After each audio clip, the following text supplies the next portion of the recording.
આજની દરેક દીકરી માટે મારે એક આ વાત કહેવી છે. જે છોકરી પોતાના પિતા પાસેથી આત્મસન્માન અને પોતાની મા પાસેથી ધીરજ શીખે છે ને, એ જીવનની દરેક મુશ્કેલીઓનો સામનો હસીને કરવાની તાકાત ધરાવે છે.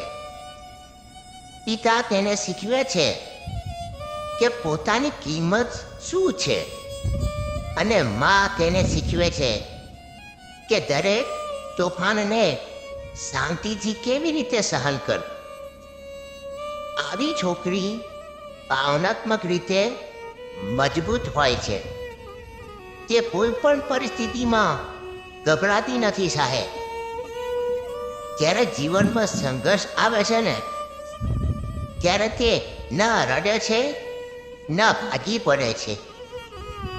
તે એ સમય વિચારે છે, સમજે છે અને આગળ વધે છે. તેનું આત્મબળ જ તેનું સૌથી મોટું હથિયાર હોય છે. તે બીજાના સહારેની મોહતાજ નથી હોતી સાહેબ, કારણ કે તેનામાં પોતાને સંભાળવાની આવડત હોય છે. આ શીખવાનું હોય છે આજની દીકરીએ પોતાના મા બાપ પાસેથી.